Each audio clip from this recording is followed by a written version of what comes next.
اس آیت کی جو 5ویں خاص بات ہے وہ یہ ہے کہ مفسرین میں سے بہت سے بزرگوں نے یہ رائے ظاہر کی ہے کہ اس صورت میں اے کافروں کا خطاب قریش کے صرف ان چند محسوس لوگوں سے تھا جو نبی پاک صلی اللہ علیہ وآلہ وسلم کے پاس دین کے معاملے میں مصالحت کی تجویزیں لے کر آ رہے تھے، اور جن کے متعلق اللہ تعالیٰ نے اپنے رسول اللہ صلی اللہ علیہ وآلہ وسلم کو بتا دیا تھا کہ یہ ایمان لانے والے نہیں ہیں۔ یہ رائے انہوں نے 2 وجوہات سے قائم کی ہے۔ ایک یہ کہ آگے لا اعبدو ما تعبدون، جس کی یا جن کی عبادت تم کرتے ہو اس کی یا ان کی عبادت میں نہیں کرتا، یہ بات فرمائی گئی ہے، اور وہ کہتے ہیں کہ یہ قول یہود و نصارہ پر صادق نہیں آتا کیونکہ وہ تو اللہ کی عبادت کرتے ہیں۔ دوسرے یہ کہ آگے یہ بات بھی فرمائی گئی ہے کہ ولا انتم عابدون ما اعبد، اور نہ تم اس کی عبادت کرنے والے ہو جس کی عبادت میں کرتا ہوں۔ اور ان کا استدلال یہ ہے کہ یہ قول ان لوگوں پر صادق نہیں آتا جو اس سورت کی نزول کے وقت کافر تھے اور بعد میں ایمان لے آئے۔ لیکن یہ دونوں دلیلیں صحیح نہیں ہیں۔ جہاں تک ان آیتوں کا تعلق ہے، ان کی تشریح تو آگے چل کر بیان ہو جائے گی، جس سے معلوم ہو جائے گا کہ ان کا وہ مطلب نہیں ہے جو ان سے سمجھا گیا ہے۔ یہاں اس استدلال کی غلطی واضح کرنے کے لیے صرف اتنی بات کہہ دینا کافی ہے کہ اگر اس سورہ کے مخاطب صرف وہی لوگ تھے تو ان کے مر کھپ جانے کے بعد اس سورت کی تلاوت جاری رہنے کی کیا وجہ ہے، اور اسے مستقل طور پر قرآن میں درج کر دینے کی کیا ضرورت تھی کہ قیامت تک مسلمان اسے پڑھتے رہیں۔ آیت نمبر 2، اس میں وہ سب معبود شامل ہیں جن کی عبادت دنیا بھر کے کفار اور مشرکین کرتے رہے ہیں اور کر رہے ہیں، ہاں وہ ملائکہ ہوں، جن ہوں، انبیاء اور اولیاء ہوں، زندہ یا مردہ انسانوں کے ارواح ہوں، یا سورج، چاند، ستارے، جانور، درخت، دریا، بت اور خیالی دیویاں یا دیوتا ہوں۔ اس پر یہ سوال بھی کیا جا سکتا ہے کہ مشرکین عرب اللہ تعالیٰ کو بھی تو معبود مانتے تھے، اور دنیا کے دوسرے مشرکین نے بھی قدیم زمانے سے آج تک اللہ کے معبود ہونے کا انکار نہیں کیا۔ اور رہے اہل کتاب، تو وہ اصل معبود تو اللہ ہی کو تسلیم کرتے ہیں، پھر ان سب لوگوں کے تمام معبودوں کی عبادت سے کسی استثناء کے بغیر برات کا اعلان کیسے ہو سکتا ہے جبکہ اللہ بھی ان میں شامل ہے؟ اس کا جواب یہ ہے کہ اللہ کو معبودوں کے مجموعے میں ایک معبود کی حیثیت سے شامل کر کے اگر دوسروں کے ساتھ اس کی عبادت کی جائے تو وہ شخص جو توحید پر ایمان رکھتا ہو لازماً اس عبادت سے اپنی برات کا اظہار کرے گا، کیونکہ اس کے نزدیک اللہ معبودوں کے مجموعے میں سے ایک معبود نہیں بلکہ وہی ایک تنہا معبود ہے جو عبادت کے لائق ہے، اور اس مجموعے کی عبادت سرے سے اللہ کی عبادت نہیں ہے، اگرچہ اس میں اللہ کی عبادت بھی شامل ہو۔ قرآن مجید میں اس بات کو صاف صاف کہا گیا ہے کہ اللہ کی عبادت صرف وہ ہے جس کے ساتھ کسی دوسرے کی عبادت کا شک و شبہ تک نہ ہو، اور جس میں انسان اپنی بندگی کو بالکل اللہ تعالیٰ ہی کے لیے خالص کر دے۔ قرآن پاک میں سورۃ البینہ کی آیت نمبر 5 میں اللہ پاک فرماتا ہے، لوگوں کو اس کے سوا کوئی حکم نہیں دیا گیا کہ وہ بالکل یکسو ہو کر اپنے دین کو اللہ کے لیے خالص کر کے اس کی عبادت کرے۔ اسی طرح یہ مضمون اکثر مقامات پر قرآن پاک میں پوری وضاحت کے ساتھ اور پورے زور کے ساتھ بیان کیا گیا ہے۔ مثال کے طور پر سورۃ نساء کی آیت 145-46، سورۃ اعراف کی آیت نمبر 29، سورہ زمر کی آیت نمبر 2، 3، 11، 14، 15، سورہ مومن کی آیت نمبر 14 سے 24 تا 66 تک۔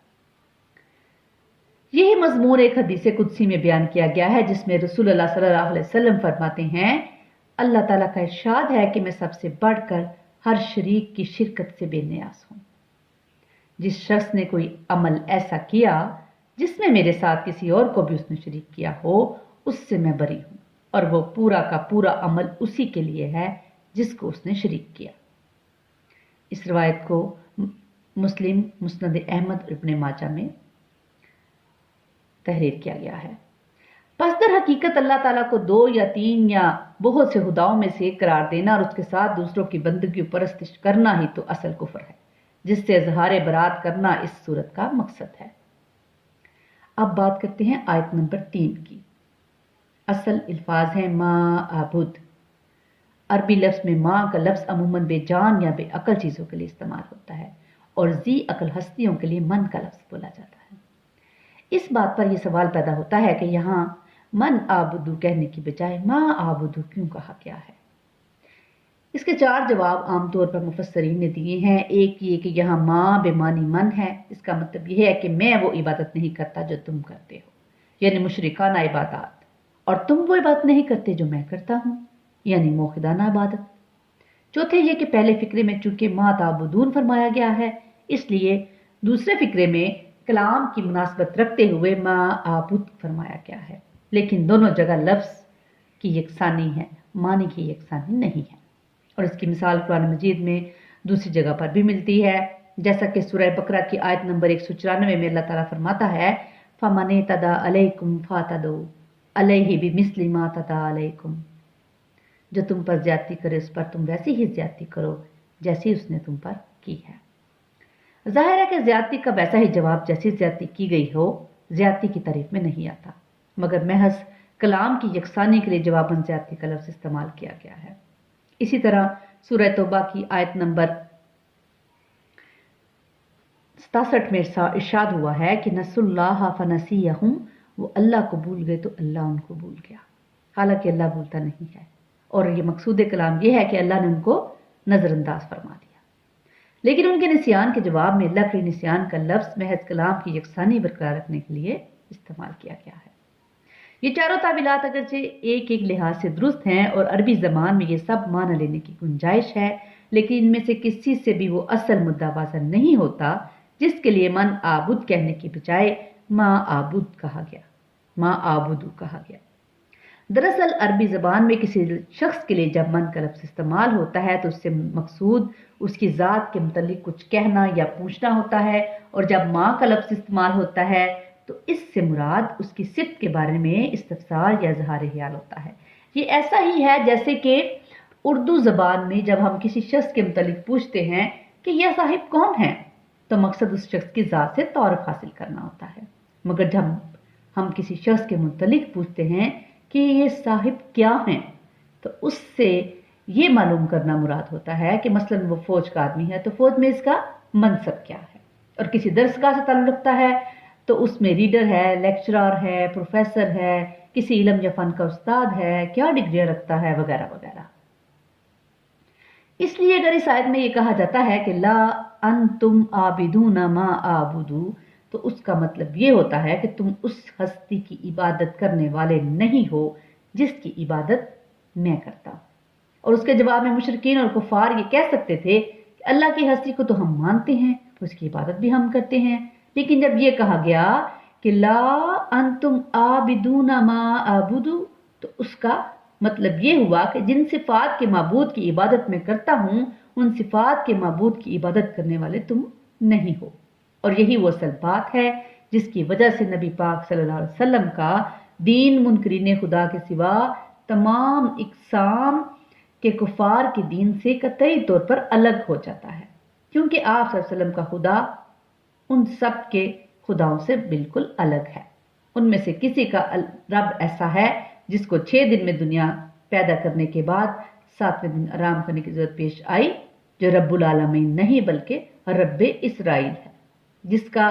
ایک نسل کے لوگوں سے ایسا خاص رشتہ ہے جو دوسرے انسانوں سے نہیں ہے، جو حضرت یعقوب علیہ السلام سے کشتی لڑتا ہے اور ان کو گرا نہیں سکتا، جو عزیر نامی ایک بیٹا بھی رکھتا ہے، کسی کا خدا یسوع مسیح نامی ایک اکلوتے بیٹے کا باپ بھی ہے نعوذ باللہ،